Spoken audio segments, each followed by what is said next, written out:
pleased now to be joined by an innovator in this space of really bringing the other edge of the IoT disruption capability directly to consumers and new classes of clients. And joining us for this conversation now will be Umberto Caligari, who's the Global Head of Digital at Octo Telematics.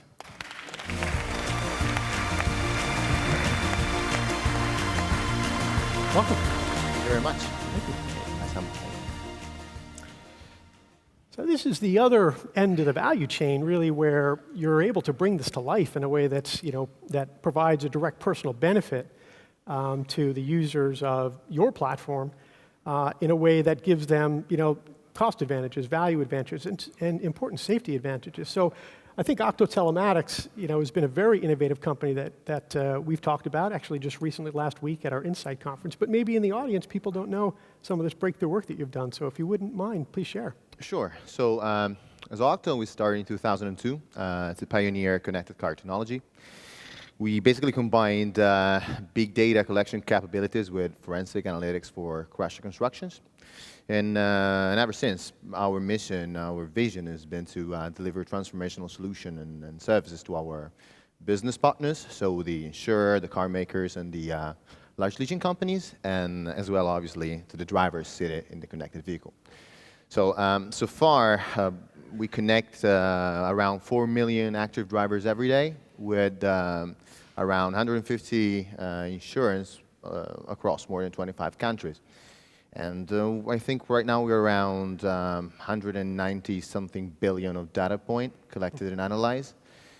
But then, as we mentioned before, we realized that there wasn't enough. The business is always disrupted by something, and it was digital, and now it's probably going to be cognitive.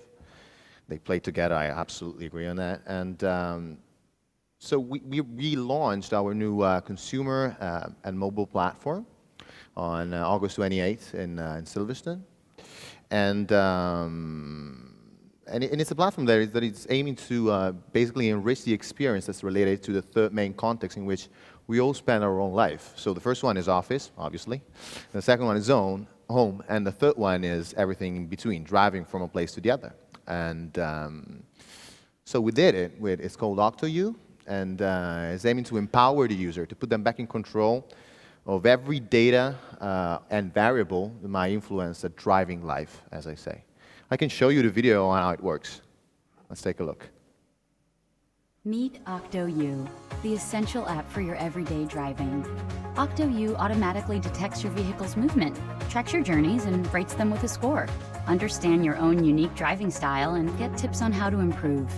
It even knows the traffic conditions, weather, and time of day. Octo stores all your driving data so you can see your progress. Use Octo to save money and take out cheaper car insurance with your driver score. Octo, your must-have driving companion.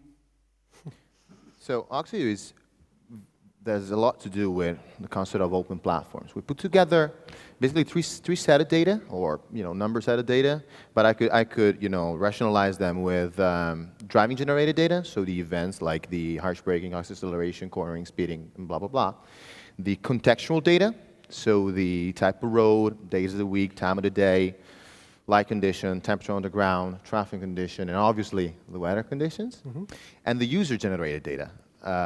Which I see you wear a wearable like a Jawbone, so the biometrics data that the user might want to share, so the calories intake, the sleeping hours, the steps, the music that you're listening to. And it might sound fun, but in order to give the user primarily, and then the business related to that, with a closer picture of who you are. Me and you could have the same scoring on driving, right? But we probably have very different lifestyle, or at least we listen to very different music, given the fact that I listen to heavy metal. So, be surprised. Yeah. So that takes everything into consideration and gives your every trip a score from a 1 to 10. So this brings up another interesting, opportunity and challenge, which is this notion of really people opening up and sharing more information about themselves for, a benefit. In this case here, maybe better insurance rates. I actually think, the fact that they're opening up and sharing more information and you're providing a service can be also a great addition to safety. It only takes 1.5 seconds of advanced warning to prevent cataclysmic collision in most instances. Actually, 90% reduction in severe collisions can be prevented with just 1.5 seconds of advance notice. So if you know where the bad weather's happening in conjunction with the driving style, maybe what's going on in the vehicle with the driver, just a little bit of advance notice can be really meaningful in motorist safety. But you do get to that point where you're collecting information and the client base has to really opt in. So let me ask Simon as well, this notion of the security and privacy. As we push the collection much more to the edge and we're able to improve our vision of what's happening in the physical world, what is ARM doing as it relates to improving the ability to secure the information? Yeah, I mean, when you get all of this data, it's only valuable if you can actually trust it. And therefore, you have to be able to secure it at the source where it is collected. So we have technologies that can go into the silicon chip to help with encryption. As part of our software stack that can run on the embedded device, there's an encryption module there so that you can hopefully rely on the data that's actually been gathered.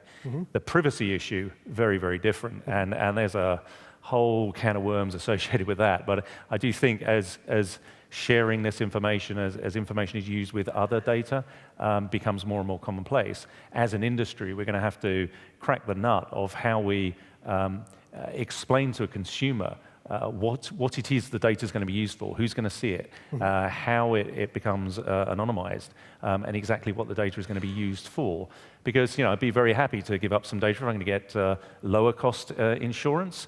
But there's probably some other uses for that data that I wouldn't want to suddenly find is happening. And right. We all get spammed all day long by emailers who have got our email addresses because somebody sold it to them. And I think when it comes to very personal data, we have to be very, very clear about that and not give people pages of legalese half written in Latin, which maybe describe the terms and conditions, or maybe they don't.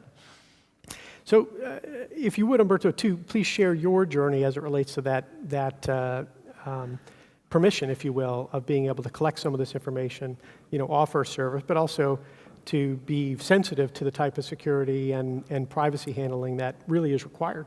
Sure. So as has been said before, when digital and the more the time proceeds, transparency is not an option. You just need to be transparent. You just need to tell the people what you're going to do with their data. And what I found out is that this is a very it's very related with the mindset of the business most of the time.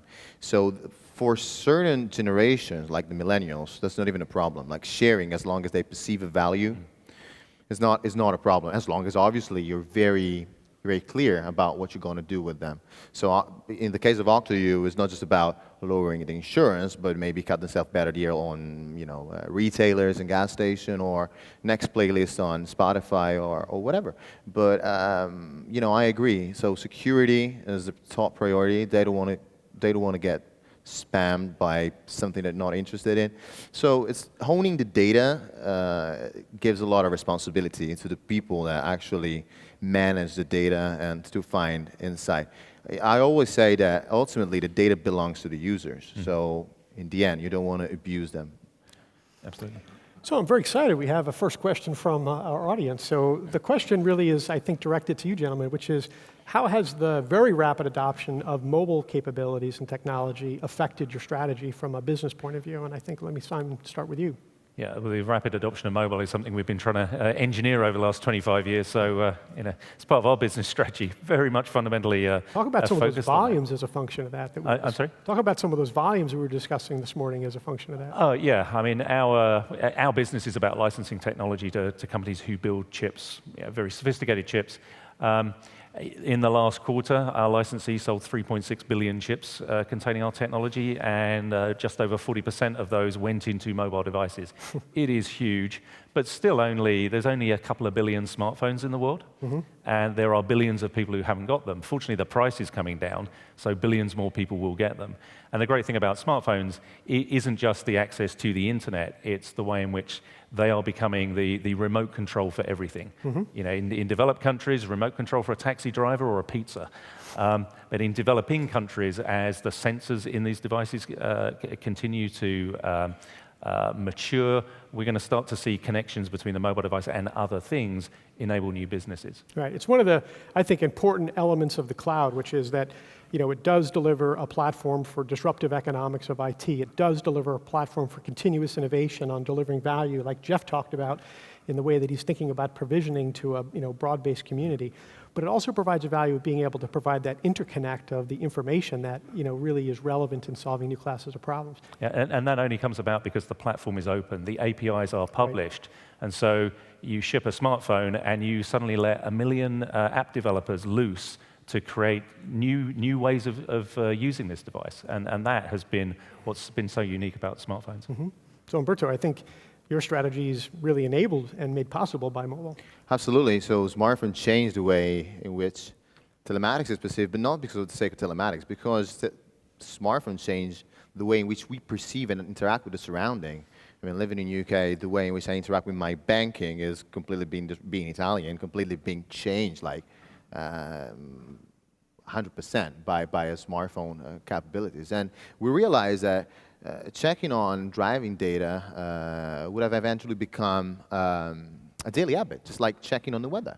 And just to share a few data, we're now #2 in UK most downloaded app in the travel category, just right after Uber, and that's remarkable given the fact that we started our campaign a month ago. And so it's pretty broad adoption, yep. And it's obviously it's a mobile platform, so it's a huge. We were traditionally a B2B to C company with this mobile platform, which is open because obviously the data, that biometric, and we're not going to, stick a sensor in someone. We're just going to collect it through APIs. We're becoming as well a B2C to B. That's an important disruption and fundamental transition that a lot of CIOs, I think, in the room would be interested in understanding more about how to make that transition and the value of the data as it relates to helping companies monetize that in new, provocative, and also appropriately sensitive ways. So gentlemen, I know we had more questions. I am sure that you're going to get a lot of requests for more dialogue as we socialize and network through the rest of the day. I can't thank you enough both for the innovation that you've helped make possible with our partnerships and for the leading work you're doing out there in the marketplace and in the world, which makes all of this possible for all of us. So thank you very much. Thank you. Thank you. Thank you.